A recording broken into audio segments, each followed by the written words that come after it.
올라이 잘 오셨습니다. 저는 로버트 브레이커인데요. 이번 설교는 2022년의 첫 설교로서 은혜가 됩니다. 한데 와우 여러분은 우리가 2022년을 볼 거라 기대했습니까? 저는 크리스찬으로서 휴거가 이미 올 것이라 생각했었죠. 근데 우린 아직 여기 있습니다. 그리고 우리는 제가 우리라고 할 때 그건 세상에 있는 수백만 이상의 크리스찬들을 말하는데 그들은 휴거를 믿고 있습니다. 우리는 예수 그리스도께서 아주 속히 다시 오실 것이라 믿고 있습니다. 그렇다면 이번 2022년이 그 해가 될까요? 그래서 저는 설교 제목을 휴거가 결국 2022년에 일어날 것인가로 잡았죠. 이제 말씀드릴 것은 저는 휴거 날짜를 지정하는 것은 아니라는 겁니다. 또한 2022년에 반드시 일어난다는 것도 아닙니다. 저는 질문하는 건데 그럴 수 있을까? 올해일 수 있을까? 라는 거죠. 아주 많은 크리스찬들이 제게 이메일과 전화 또 손편지를 하는데 올해가 그 해일까요? 브레이커 형제? 하면서 그들은 들떠 있습니다. 여러분은요? 여러분이 크리스찬이라면 그래야 됩니다. 오늘은 디도서 2장 13절로 시작하겠는데요. 디도서 2장 13절. 성경은 우리가 휴거, 곧 예수 그리스도의 오심에 대해 열망해야 된다 말씀하는데 우리는 그것을 기대해야 됩니다. 기대하며 바라봐야 되죠. 디도서 2장 13절 말씀을 봅시다. 저 복된 소망과 위대하신 하나님 곧 우리 구원자 예수 그리스도의 영광스러운 나타나심을 기다리게 하셨느니라. 우리는 이것을 기다리는데 우리는 예수 그리스도의 다시 오심을 기다립니다. 여러분은요? 제가 2장의 끝까지 더 보겠는데 그건 어떤 사람들이 브레이커 형제 당신은 이런 말을 매년 반복합니다. 당신은 예수님이 언제 돌아오실까? 올해가 아닐까 하는 설교를 매년 하는군요. 하기 때문이죠. 그럼 저는 당신은 그걸 연구합니까? 라고 묻겠는데 저는 찾고 있고 흥분해서 찾고 있습니다. 많은 사람들이 흥분해서 올해가 될 수 있을까? 하는데 저는 네, 한번 살펴봅시다 하죠. 이는 우리가 그분의 나타나심을 기다리기 때문이죠. 매년 우리는 조금씩 더 많은 정보를 찾게 되는데 이제 지금은 그저 와우, 지금은 올해가 더욱 유력해졌고 해가 가면 더 유력해지죠. 결국 그 해가 올 것이고요. 올해가 우리가 오래 기다려온 그 해가 결국 될까요? 14절은 우리 구원자이신 예수 그리스도에 대한 것인데 그분께서 우리를 위해 자신을 주셨으니 이것은 모든 불법으로부터 친히 우리를 구속하시고 정결하게 하사 선한 행위에 열심을 내는 백성 곧 자신을 위한 특별소의 백성이 되게 하려 하심이라. 보시면 휴거를 기다린 사람은 선하게 살게 된다고 합니다. 그런 여러분은 그분이 언제든 오실 수 있다 믿으니까 이제 15절을 보세요. 이것들을 말하고 권면하며 모든 권위로 꾸짖고 아무도 너를 업신여기지 못하게 하라. 따라서 우리는 예수 그리스도의 오심, 곧 기독교인들의 저 복된 소망, 예수님의 오심을 말해야 됩니다. 우리는 그것을 말해야 됩니다. 또한 우리는 그런 거 말하면 안 된다 하는 사람들을 꾸짖어야 되죠. 이는 성경이 우리에게 모든 권위로 하라고 하는데 우리는 하나님의 말씀인 성경을 갖고 있기 때문이죠. 그 안에서 우리는 예수 그리스도의 오심을 발견하게 되고요. 저는 오늘 그걸 말씀드리고자 하는데 저는 그 날을 기다립니다. 특별히 이 세상에서 진행되는 모든 일들을 보면서 여러분은 그때를 기다립니까? 2022년이 마침내 예수님이 다시 오시는 그 해가 될까요? 그것은 좋은 질문이고 합당한 질문인데 크리스찬인 우리는 그 질문을 할 수 있고 또 해야 됩니다. 우리가 그 해답을 어디서 찾아야 되냐 하면 성경인데요. 그래서 저는 성경의 도표를 여기 그리는데 이건 성경의 개략적인 시간표죠. 이게 휴거인데 저는 대환란전 휴거를 믿습니다. 그건 예수께서 자신의 신부인 교회를 위해 먼저 돌아오신다는 거고 그녀를 취해 가시면 대환란이 온다는 뜻입니다. 그리고 그 뒤에 아마겟돈이 있는데 여러분은 그의 오심이 두 단계인 걸 아시죠? 예수님의 재림의 1단계가 있고 재림의 2단계가 있다는 것을요. 그걸 더 알고자 하시면 제 유튜브 영상 중에 예수 그리스도의 2단계 재림이라는 영상을 보세요. 그는 초림 때도 2단계로 오셨고 재림도 2단계로 오시는데 그거 놀랍죠? 결국 주께서는 천년왕국을 통치하기 위해서 오십니다. 이제 우리는 예수님의 오심을 아주 오래 기다려왔는데 참 오래됐습니다. 우리는 이런 생각들을 했는데 제가 이제 보여드릴 것은 우리가 과거에 생각했던 것들입니다. 저는 1988년부터 다 기억합니다. 사람들은 휴거가 온다 했고 그러나 그때 그는 오지 않으셨죠. 예수께서는 아직 휴거시키러 오지 않으셨죠. 1988년에 그는 오지 않으셨고 그들은 89년이라 생각했습니다. 주께서 그때도 오지 않으셨죠. 저는 기억하는데 1993년의 일입니다. 여러분 기억하십니까? 1993년에 많은 사람들이 그 해에 예수께서 돌아오실 거라 생각했죠. 이는 그들이 생각하기로 1993년에 7년을 더하면 2000년이 되기 때문에 2000년에 아마겟돈이 있고 그 전에 7년 환란이 있으리라는 생각이었죠. 그래서 1993년에 휴거를 믿었습니다. 저는 93년 일을 기억하는데 저는 1992년에 구원을 받았고 교회를 다녔습니다. 그러다가 저는 결국 성경학교 다니고 졸업하게 됐습니다. 제 기억에 성경학교가 있는 그 교회에서 많은 사람들이 93년에 휴가 올 거야 했습니다만 안 일어났죠. 저는 선교사로 온두라스에 갔는데 2001년에 저는 결국 7년의 기한으로 온두라스에 선교 갔습니다. 그렇다면 왜 그들은 그렇게 생각했고 2000년에서 7년을 빼야 된다 여긴 그 생각의 이유가 무엇이었습니까? 호세아서를 봅시다. 전 여러분이 분명 아는 뭔가를 오늘 상기시키려는 것인데 또한 제가 근래에 생각해온 몇 가지를 전달하고자 합니다. 사람들이 제게 몇 가지를 알려왔는데 그걸 보고 저는 느낀 게 있었고 그러면서 저는 2022년일 수가 있겠다 생각했죠. 근데 많은 사람들이 호세아서 6장 때문에 이런 생각을 했는데 6장 2절입니다. 오라 우리가 주께 돌아가자. 그분께서 우리를 찢으셨으나 우리를 낫게 하시리라. 그분께서 우리를 치셨으나 우리를 싸매 주시리라. 이틀 뒤에 그분께서 우리를 되살리시며 셋째 날에 우리를 일으키시리니 우리가 그분의 눈앞에서 살리라. 이제 이것은 유대인들에 대한 예언인데 하나님께서 이틀 뒤에 그들을 민족적으로 다시 일으키신다는 내용이죠. 성경에 보면 베드로후서 3장 8절에서 주께는 천년이 하루 같고 하루가 천년 같다고 합니다. 많은 크리스찬들은 이걸 보면서 오케이 2000년이 곧 이틀이구나 했습니다. 3절에서 그 문맥을 알게 되는데 우리가 계속해서 주를 알려하면 그때 우리가 알리라. 그분의 나오심은 아침같이 예비되어 있으며 그분께서는 비같이 곧 땅에 내리는 늦은 비와 이른 비같이 우리에게 오시리라. 이것은 대환란에 대한 문맥인데 대환란이죠. 야고보서나 다른 구약의 본문들에서 늦은 비와 이른 비는 여러분이 그 표현들을 발견할 때 그건 항상 유대인들의 대환란을 가리키고 있습니다. 그래서 많은 크리스찬들이 이걸 보면서 1993년 그리고 플러스 7년이라고 생각했었는데 그래서 그들은 1993년에 휴거가 일어날 것이라고 생각했죠. 그들이 어디서 틀렸을까요? 그들은 연도 계산을 예수님의 탄생에다 맞췄습니다. 예수님의 탄생은 이 지점에 있는데 그분의 탄생을 기점으로 우리 달력이 시작됩니다. 근데 여러분이 다니엘서나 다른 선지서들을 보면 메시아의 끊어짐이 나오죠. 그건 예수님의 죽으심인데 그래서 그들은 33년을 착각한 겁니다. 그들은 예수님의 죽으심이 아닌 탄생부터를 계산했는데 지금 빨간색이 잘 안 나오네요. 지금 빨간색이 안 나옵니다. 그들은 메시아의 죽음으로부터 계산해야 됐습니다만 그렇게 하는 대신에 그들은 예수님의 탄생부터를 계산했습니다. 우리 달력은 그렇게 되어 있는데 예수님의 탄생을 기점으로 하죠. 그들이 왜 틀렸는지 이제 아실 텐데 우리는 예수님이 죽으심부터를 계산해야 되고 거기 2000년을 더해야 되는 겁니다. 이는 셋째 날의 시작 혹은 3000년기 시작 때 하나님께서 이스라엘을 다루기 위해 돌아오실 것이고 그들은 1000년 동안 예수님에 의해 통치받을 것이기 때문입니다. 그래서 많은 크리스찬들이 그때 잘못 생각했고 그들은 1993년에 휴거가 없자 쇼크를 받았습니다. 그들은 당황해서 어떻게 된 거지? 어떻게 된 거지? 했는데 제가 말했듯이 그들은 그 계산의 시작점을 잘못 잡은 겁니다. 우리가 이 시점으로 옮기게 되면 보통 예수님이 죽으심은 AD 33년이라고 하기에 거기에 2000년을 더하면 2033년이 되죠. 그렇다 해서 휴거까지 기한이 2033년이라는 것은 아닙니다. 우리는 이스라엘 민족이 다뤄지는 기간도 고려해야 합니다. 여러분 이 모든 걸 보면서 오케이 이제 우리는 많은 크리스찬들이 놓친 게 뭔지 알았고 그들은 그리스도의 탄생을 기점으로 잡아서 2000년을 더했는데 사실은 그리스도의 죽음부터 봐야 한다. 그런 말이 됩니다. 그래서 많은 이들이 2033에서 7년을 뺀 다음에 그럼 뭐가 되죠? 2026년이라고 하죠. 많은 이들이 휴거가 2026년이라고 말하는데요. 오케이? 여러분이 그렇게 보고자 한다면 2026년이 되겠죠? 그런데 이 계산에도 문제가 있습니다. 많은 이들이 말하길 이거 준비하고 들으세요. 달력이 틀렸다고 합니다. 그들은 예수님이 BC 1년 혹은 BC 2년에 태어나셨다. 심지어 BC 4년에 태어나셨다고 주장합니다. 그렇다면 우리는 예수님이 정확히 몇 년에 태어나셨는지를 지금 모르는 겁니다. 그렇다면 핵심 문제는 달력이 정확한가에 모아집니다. 우리는 이 문제들을 모두 살펴봤지만 우리가 여기서 시작해도 될지 혹은 달력에서 4년을 더 빼야 되고 그렇게 휴거 계산을 해야 될지 그걸 모릅니다. 여러분은 이 점을 염두에 두고 있어야 됩니다. 어떤 사람들은 달력에 대해서는 걱정할 필요가 없다.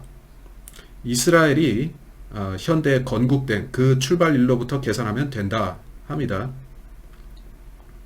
그래서 이스라엘의 국가적 출발일로부터 계산해 보면 그들은 말하길 여러분이 그렇게 하면 달력상의 그리스도의 탄생에 대해서 염려할 필요가 없다고 한데, 그래서 그들은 1947년을 말합니다.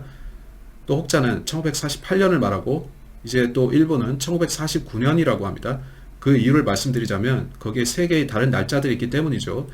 이스라엘이 본토에 귀환한 해는 1947년입니다. 왜냐하면 그때 유엔이 그 땅을 분할했고 이쪽 땅은 유대인들에게 할당하고 저쪽은 아랍인들에게 준다고 그때 말했기 때문이죠. 그때가 1947년이고 유엔이 그 땅의 분할을 결정했습니다. 이것에 대해서 엑소더스라는 좋은 영화가 있죠. 또 다른 영화는 팔레스타인 영웅이라는 영화가 있습니다. 이스라엘 현대사에 대한 흥미롭고 놀라운 영화죠. 그들은 1948년 5월 14일 전까지는 나라가 아니었는데 그때 그들은 국가 수립을 선포했습니다. 따라서 1947년에 유엔은 이 땅의 일부는 유대인에게, 일부는 아랍인에게 준다 했고 1948년 유대인들은 나라를 선포했습니다. 그들은 국가를 선포했죠. 한데 1949년은 그들의 의회, 곧 크네셋이라 불리는 의회가 수립된 해입니다. 따라서 크네셋은 1949년에 수립되었습니다. 어떤 이들은 이제 말하길 하나님께서는 1949년 이전까지는 그들을 국가로서 간주하지 않으셨다고 하는데 왜 이게 중요한가요? 전 여러분을 위해 이걸 말씀드리겠는데 여러분이 이걸 알기 원해서입니다. 제가 설명드릴 것은 왜 많은 사람들이 휴거 날짜를 계산하려 할 때 그들은 달력 대신에 이스라엘의 국가 수립을 말하는가인데 우리는 그 시작 시점으로부터 70에서 80년 된 거 아시죠? 그들은 70에서 80년을 말하면서 이것을 무화과 나무 세대라고 부릅니다. 무화과 나무 세대. 그들은 이것을 통해서 휴거에 대해 알 수 있다고 합니다. 그들은 왜 그렇게 말을 할까요? 그것은 시편 90편 때문인데 시편 90편에서는 이렇게 말씀하고 있습니다. 10절 우리 햇수의 날들의 70년이요 강건하면 80년이라도 그 햇수의 위력은 수고와 슬픔이니 그 위력이 곧 끊어지면 우리가 날아가 버리나이다. 따라서 70년에서 80년 사이 시편은 말하기를 그것이 한 세대라고 합니다. 이제 우리는 마태복음 24장으로 가겠습니다. 예수께서는 마태복음 24장에서 아주 흥미로운 걸 말씀하셨는데 예수께서 이렇게 말씀하십니다. 마태복음 24장 32절 이제 무화과나무의 비유를 배우라. 무화과나무는 이스라엘의 모형입니다. 그것의 가지가 아직 연하고 잎사귀를 내면 여름이 가까운 줄을 너희가 아나니 그런즉 이와 같이 너희가 이 모든 일들을 볼 때 그때가 가까이 곧 문들 앞에 이룬 줄을 너희가 아느니라. 진실로 내가 너에게 이르노니 이 세대가 지나가기 전에 이 모든 일들이 성취되리라. 본문에서 주께서는 여기 또 여기에서 일어나는 일들을 말씀하기 시작하십니다. 예수께서는 끝날에 유대인들의 한 세대가 돌아와서 나라를 세우고 그 세대가 지나가기 전에 대환란이 있고 천년왕국이 올 거라 말씀하는 겁니다. 따라서 이 세대에 속한 백성들 47, 48, 49년 그 언제부터라 할지라도 그 세대는 살아있는 채로 이러한 일들이 일어나는 것을 볼 거란 얘기죠. 그러면 우리는 1947년에 70 혹은 80년을 더할 수가 있습니다. 우리 이렇게 합니다. 말씀드린 것처럼 많은 이들이 1947년부터라 보는데 그들은 유엔이 그 땅의 분할을 결정한 그 해가 하나님께서 예언의 시작점으로 잡으신 해라고 주장합니다. 거기에 70년을 더하면 2017년이 됩니다. 많은 이들이 2017년에 휴거가 있겠다 했는데 그 참 대단했죠. 한데 휴거가 2017년에 있었나요? 아니죠. 근데 뭔가 흥미로운 게 있었는데 요한계시록 12장의 그 징조가 나타났다고 합니다. 많은 사람들은 2017년 9월 23일에 계시록 12장의 표적이 일어났다고 말합니다.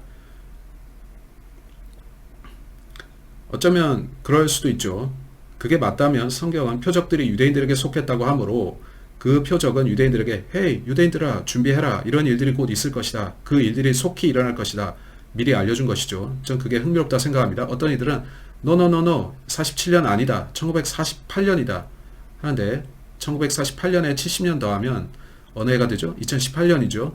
그래서 많은 사람들은 저도 생각하기를 그래 휴거가 2018년에 있겠구나 했지만 2018년에 휴거 일어났나요? 아니죠. 따라서 그때도 아니었습니다. 그럼 어떻게 해야 되지? 우리가 어떻게 해야 되지? 주님 빨리 돌아오세요. 우리가 당신 기다립니다. 했죠. 1949년은 유대 국가의 국회인 크네셋이 가동되기 시작한 해인데 크네셋은 크네셋 하돌라 히브리어로 대집회라는 뜻에서 나온 말입니다. 그것이 처음 개최되었는데, 따라서 최초의 국회 모임, 제 말은 미국에서는 컨그레스라고 불리는 이스라엘의 의회가 최초로 정부의 모임을 가진 것이 2월 14일이었습니다. 1949년 2월 14일에 이스라엘 크네셋이 모임을 최초로 가졌는데, 혹시 하나님께서 그것을 보시고 그 국가가 결국 수립되어서 의회 미팅과 법률 통과가 시작된 그것을 정식 국가로 간주하셨다면, 그래서 어떤 사람들은 제게 말하기를, 브레이커 형제, 하나님께서 보실 때는 1949년이 이스라엘이 수립된 연도입니다 합니다. 그 연도는 우리에게 2019년을 제시하는데, 휴거가 2019년 일어났습니까? 아니죠. 한데 다시 보세요. 한 세대는 70에서 80년 사이인데, 그렇죠. 따라서 대환란이 7년 기간이라면 저는 성경이 그렇게 가르친다고 믿는데, 그럼 여러분은 80년으로 가서 거기서 7년을 빼고 73년이 그럼 나오죠. 자, 저러한 연표들에 70년 대신 73년씩 더해보세요. 그러면 그 세대의 사람이 80살이 될 때까지 대환란이 있고 천년왕국이 시작되는 그러한 연표가 나올 겁니다. 그럼 모든 것이 바뀌는데, 이제 여기에 1949년을 대입해 봅시다. 1949년에 73년을 더해보세요. 아니, 이렇게 합시다. 1949년에 80년을 일단 더하시고요. 온라인. 그러면 우리는 2029년으로 가죠. 거기서 대환란의 7년을 빼면 우리는 어디에 갑니까? 그러면 2022년이 됩니다. 그렇다면 바로 올해로군요. 그래서 많은 사람들이 이번 해에 휴거가 일어날 것이다, 그래야 모든 게 맞아떨어진다 하는데요. 이 해가 아니고서는 80년의 기간이 넘어가 버리는데, 이스라엘 출발 시점을 47년이나 48년으로 하면 벌써 그렇고, 사실 하나님께서는 아니, 유대인들이 크네셋을 구성한 그때인 49년부터다 하셨다는 얘기죠. 그렇게 하면 말이 되고 2022년이 나온다는 겁니다. 많은 이들이 2022년일 것이다 하는데, 이는 이 해가 마지막 남은 가능한 시점이기 때문이라는 것이죠. 그게 아니라면 무화과나무 세대의 예언이 지나가 버린다고 하죠. 전 이 모든 것을 보며 궁금해하는데, 전 이미 생각하기를 2021년에 휴거가 일어날 거라고 봤었습니다. 왜냐하면 2021년은 제 생각에 7 더하기 7 더하기 7, 예수님은 777이시죠. 그래서 저는 예수님이 777이니까 주님이 2021년에 오실 것 같았습니다. 한데 no, 그렇지 않았습니다. 그러면 2022년 어떤가요? 여러분이 2 더하기 2 더하기 2 하면 0은 숫자 값이 없으니까 숫자 6이 나오죠. 짐승의 숫자가 뭡니까? 짐승은 666입니다. 따라서 이건 적그리스도가 휴거 이후에 권력을 잡는다는 게 되고, 짐승 적그리스도가 권력을 잡는 대단한 한 해가 될 수 있죠. 하나님께서는 2022년에 교회를 취해 가신다. 그건 그저 제 생각입니다. 하지만 이 모든 걸 보면서 저는 이건 정말 놀랍다고 생각하죠. 해서 어떤 이들은 브레이커 형제 달력이 틀렸어요 하면서 달력이 4년을 오류를 냈다고 합니다. 제가 보여드렸습니다. 만일 달력이 4년 틀렸다면 2033년에서 4년을 빼야 되고, 그러면 2029년이 나옵니다. 거기서 또 7년을 빼면 2022년이 나오죠. 다시 한번 올해가 바로 그 해일까요? 우리에게는 남은 시간이 줄어들고 있는 것 같습니다. 우리가 2023, 2024년을 맞이한다면 어떻게 되겠습니까? 그러면 더 이상 계산할 수가 없어지죠. 혹자가 제게 이 편지를 보내줬는데 저는 그게 흥미롭다고 생각했습니다. 그리고 제가 이걸 여러분께 전달해야 될지는 모르겠지만 그들은 이러한 설명을 합니다. 현재의 달력은 1년 미만의 오차가 있다고 하는데, 여러분은 의아하시겠지만 우리의 달력은 유대의 달력과 달라서 우리 달력이 항상 그들의 연도와 일치하지 않는답니다. 그거 아셨습니까? 그들의 한 해는 우리의 3월에 시작합니다. 따라서 그들은 우리와 몇 달의 격차를 갖고 있는 거죠. 혹자가 제게 이걸 보냈는데 말하기를, 브레이커 형제, 당신은 다니엘서 2장 기억하십니까? 다니엘 12장으로 가서 아주 빨리 보겠습니다. 전 이걸 다루면 무척 흥미롭겠다 생각했는데, 이것이 여러분께 동기부여가 되어서 성경을 더 읽게 되시길 바라고 성경에서 그리스도의 오심을 발견하길 바랍니다. 왜냐하면 저는 하나님께서 우리에게 많은 정보들을 주신다 믿기 때문이죠. 우리가 공부하면 그걸 볼 수 있다고 보는데, 성경은 말씀하길 여러분이 그 날이 가까워 오는 걸 볼수록 더 많이 알 수 있다고 합니다. 따라서 여러분은 궁금할 텐데, 우리가 성경을 계속 공부하고 읽고 살펴보면 휴거의 날을 알 수 있을 것인가? 모든 요소들이 하나로 모여질 것인가? 하고 궁금하죠. 저는 제가 그걸 해냈다고 말한 적은 없는데 저는 주님께서 2022년에 돌아오실 것이라고 단정하는 것이 아니라 그냥 질문하는 겁니다. 와우, 그렇다면 그렇게 되면 올해가 그 해라면 말이죠. 다니엘 12장 11절로 13절 성경 이걸 말씀하는데 저는 이게 흥미로웠습니다. 다니엘 12장 11절 날마다 드리는 희생물이 제거되고 황폐하게 하는 가증한 것이 세워질 때부터 1290일이 있으리라. 기다려서 1335일에 다다른 자는 복이 있도다. 다니엘서의 이 본문은 어떠한 날수들을 제시하는데 다니엘 12장에서는 1290일이 있을 것이며 1335일이 또 있을 것이라고 말합니다. 어떤 이들이 말하길 저 브레이커 형제 전 그저 가설을 세워봤는데 저 날들이 혹시 1년씩이 아닐까요? 단지 그렇다면 이라는 가정하에서 저 그들의 수고에 감사합니다. 그들은 말했습니다. 근데 저 저는 바위돔 사원이 세워진 해를 찾았는데 961년이었습니다. 오케이, 저는 그걸 알았죠. 그들은 말하기를 691년이라 했습니다. 정정합니다. 그들은 692년이라 했습니다. 즉 그들은 그 다음 해라고 말했는데 왜 그들이 그렇게 말했는지 모릅니다. 따라서 1년의 차이가 있는데 제가 말했듯이 유대의 달력은 간혹 시차가 납니다. 따라서 저는 1년 정도 시차가 나는 게 대단한 오류라 여기지는 않습니다. 어쩌면 하나님께서 완공된 그 전 해보다 그 다음 해를 완성된 해로 보실 수도 있고요. 어쨌든 691년은 바위돔 사원이 완공된 해입니다.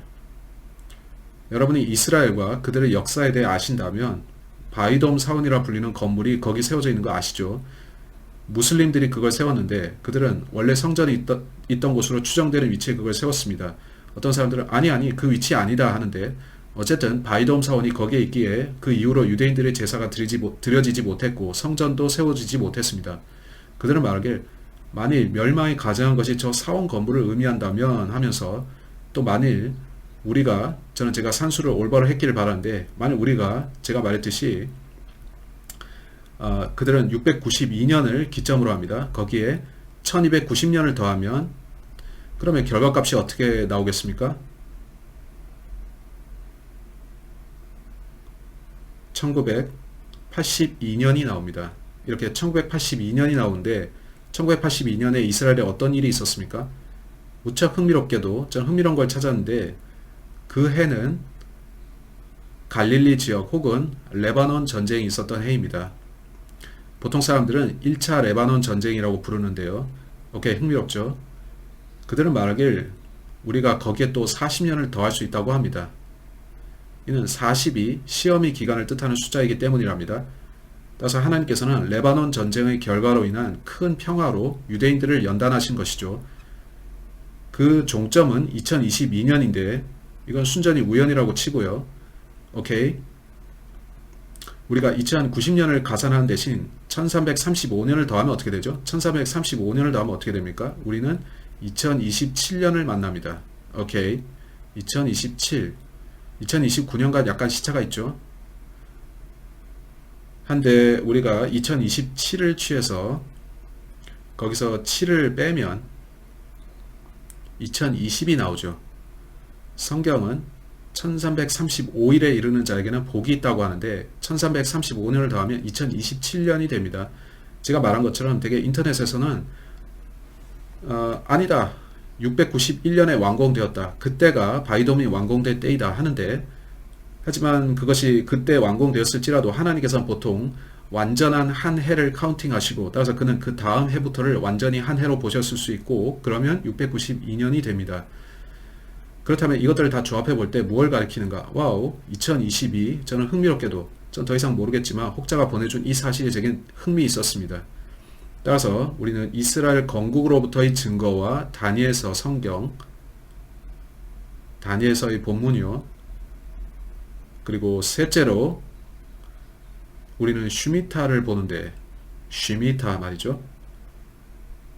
여러분은 슈미타가 뭔지 아시나요? 슈미타는 유대 안식년의 사이클입니다. 매 7년마다 하나님께서는 그들에게 안식하라 하셨는데 유튜브에서는 많은 이들이 슈미타해가 휴거의 때가 틀림없다고 말합니다. 혹자는 2021년이라고 했고 또 혹자는 2022년이라고 합니다.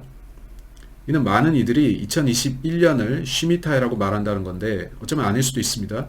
전 모릅니다. 많은 이들이 그게 아니고 그 다음 해가 슈미타해다 하죠. 전 모르겠습니다. 2021년이 예수님이 오시는 그 해가 될까요? 제가 한 사람이 말했는데 그는 네, 예수께서 2022년에 오시지 않는다면 그때는 7년 후로 미뤄지겠죠. 혹은 6년 더 주님을 더 기다리셔야겠죠. 여러분이 이 모든 걸 모아보면 많은 것들이 2022년을 가리키는데 제 말은 휴거의 해가 될 수 있을까라는 거죠. 저는 휴거의 정확한 날을 모릅니다만 성경은 이것을 말씀합니다. 데살로니가 전서 5장을 봅시다. 저는 휴거가 2022년에 일어나야 된다고 하는 게 아니고 저는 모릅니다. 하지만 제가 세상에서 일어나는 모든 일들과 또 성경을 살펴봤을 때 때가 충분히 되었구나 하는 겁니다. 저는 그 해를 모르고 또 그 날이나 시간을 알지 못하겠지만 성경은 제가 그 시기, 시즌은 알 수 있다고 말씀합니다. 데살로니가 전서 5장 1절을 보겠습니다. 그러나 형제들아 때와 시기에 관하여는 내가 너에게 쓸 필요가 없나니 주의 날이 밤에 도둑같이 그렇게 오는 줄을 너희 자신이 완전히 아느니라.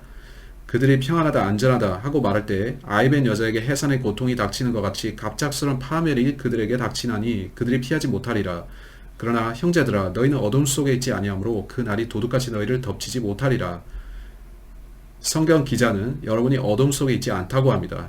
6절에 어떻게 말씀합니까? 그러므로 우리는 다른 사람들처럼 잠자지 말고 오히려 깨어 정신을 차리자. 따라서 더욱더욱 우리가 그때에 가까워질수록 그 시기가 다가오면 올수록 우리는 깨어 있어야 됩니다. 즉 우리는 성경을 더욱 공부하고 읽으며 이 문제에 대해서 말해야 됩니다. 또 당신은 이런 거 말하지 말라고 하는 사람들을 오히려 책망해야 됩니다.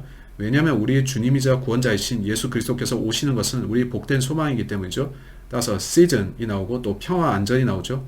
여러분 근래 유엔을 살펴보셨습니까? 유엔 본부 앞에 보면 그들이 새로운 조형물을 하나 세웠는데 그들은 그것을 평화와 안전의 조각상이라고 부릅니다. 그거 보셨습니까? 그게 뉴욕 도심에 있는데 전 유엔 본부 앞에 있다고 들었습니다. 그 사진 띄워드리겠는데 이게 뭘 닮았습니까? 많은 사람들이 이게 아주 이상한 조각상이라고 하면서 제게 요한계시록 13장을 생각나게 한다고 합니다. 요한계시록 13장이 어떻게 말씀합니까? 한번 봅시다.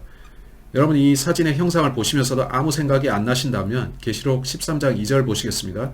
내가 본 그 짐승은 표범과 비슷하고 그의 발은 곰의 발 같으며 그의 입은 사자의 입 같은데 용이 자기 권능과 자기 자리와 큰 권위를 그에게 주었더라.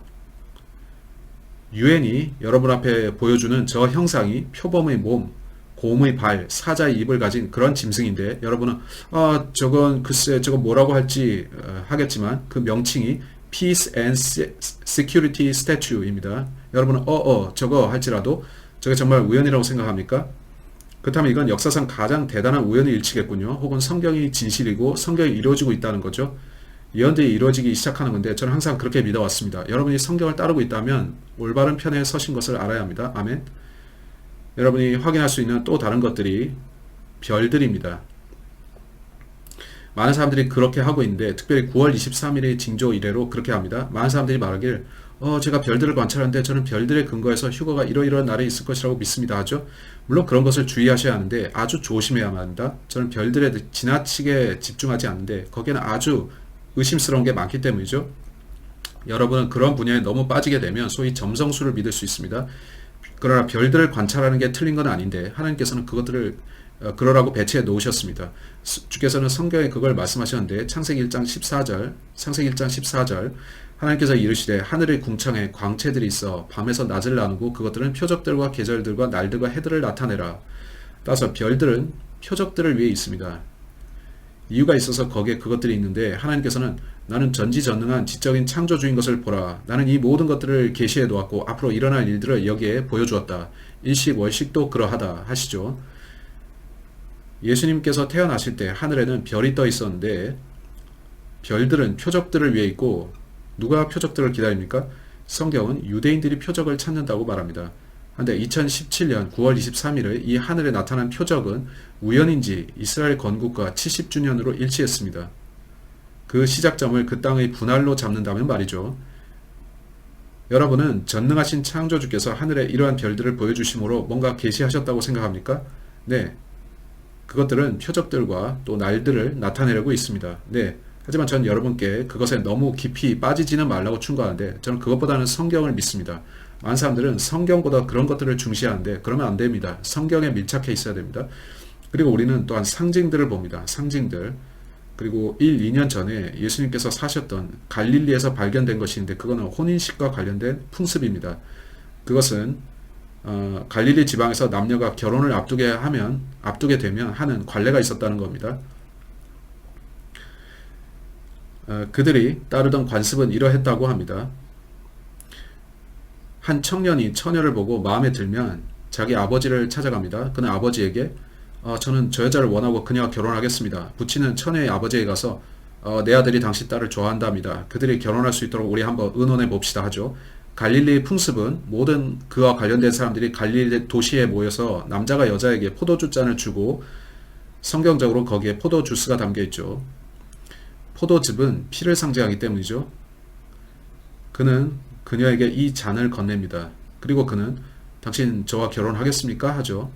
그녀가 그 잔을 받아서 마시면 모든 이들은 그녀가 내가 그 제안을 받아들이겠습니다 한 뜻이기에 즐거워합니다. 그것이 수용의 표시인데 잔 속에 든 것은 피를 상징합니다.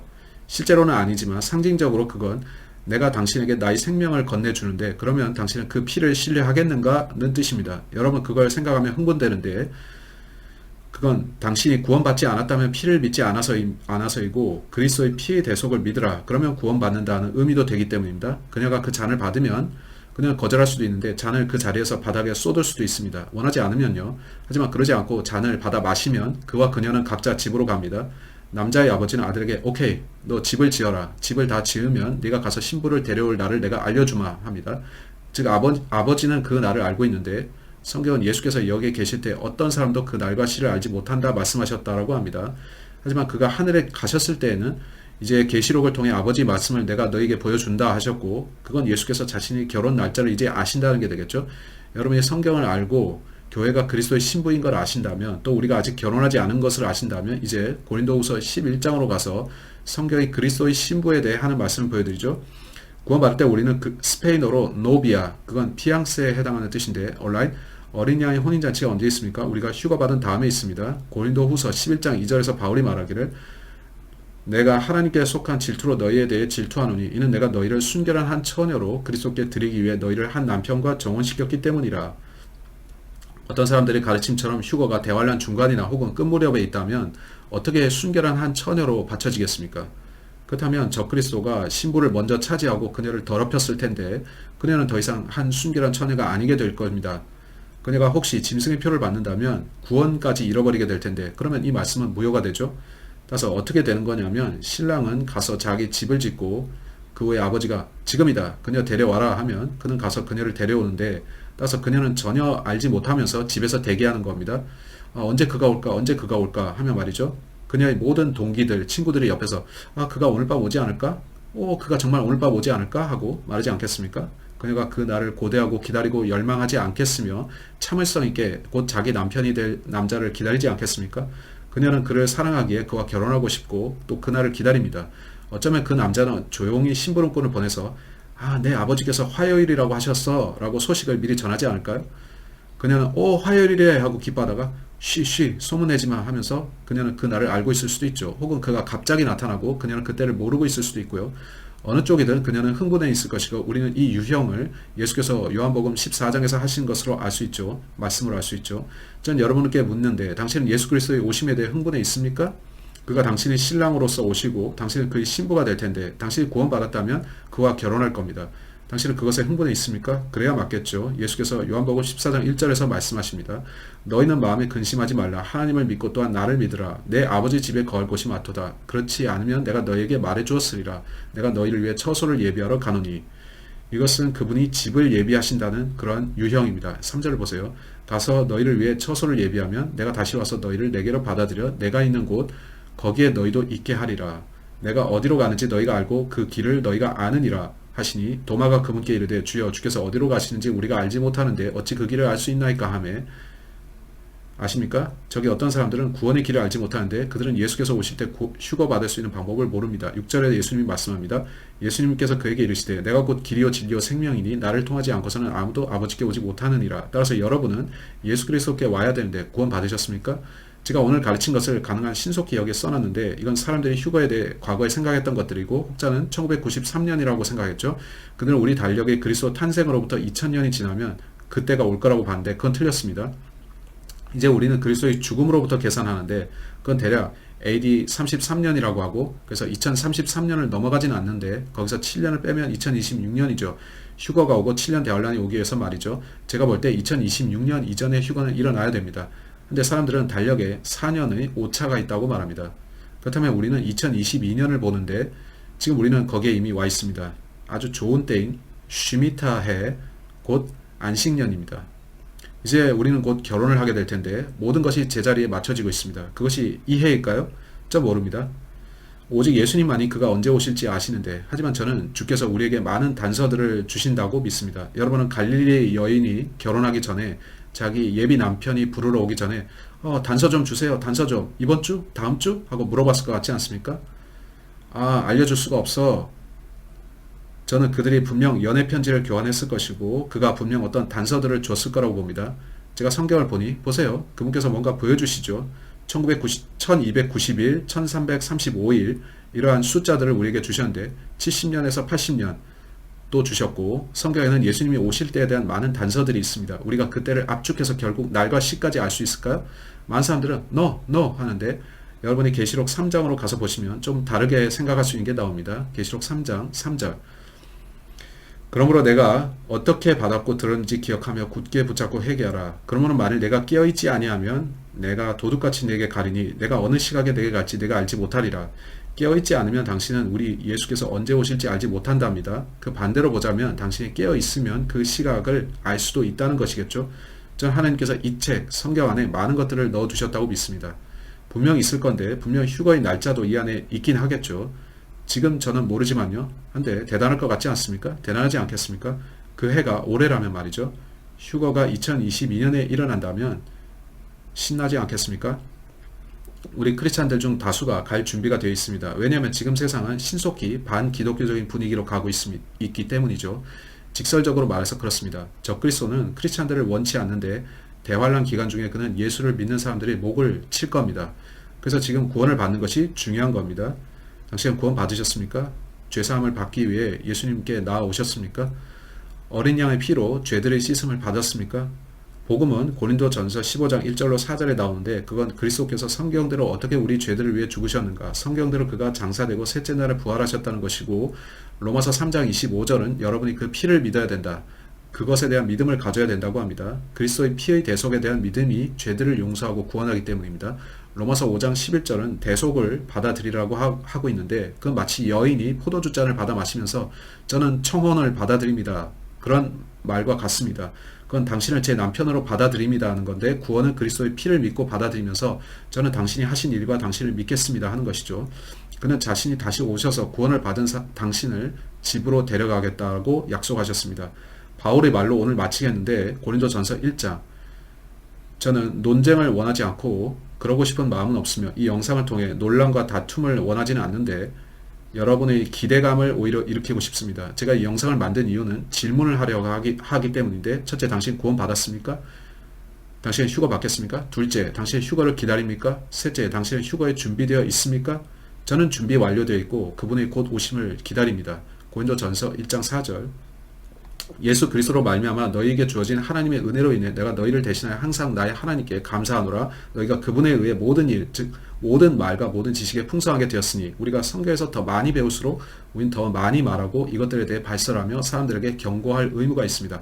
헤이, 예수님이 오고 계신데 당신 준비됐습니까? 당신은 구원 받았고 우리와 함께 하늘로 떠날 준비가 됐습니까? 아닙니까? 하고 6절에서 계속 보겠습니다.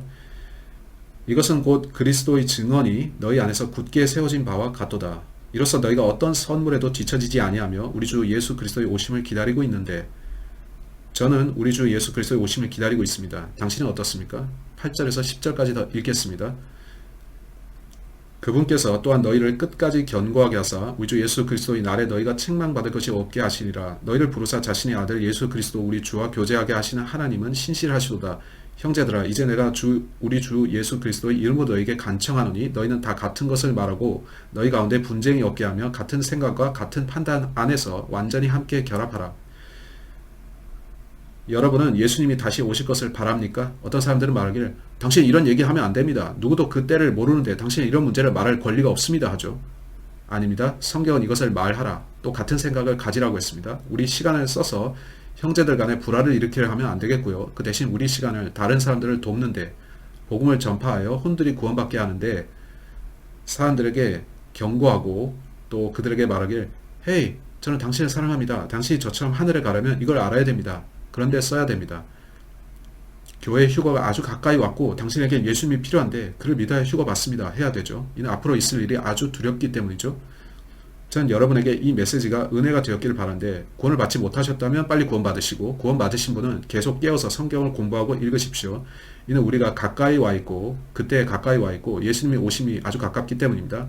여러분께 은혜가 되었기를 바라고 다음 시간에 찾아뵙겠습니다. 바이바이.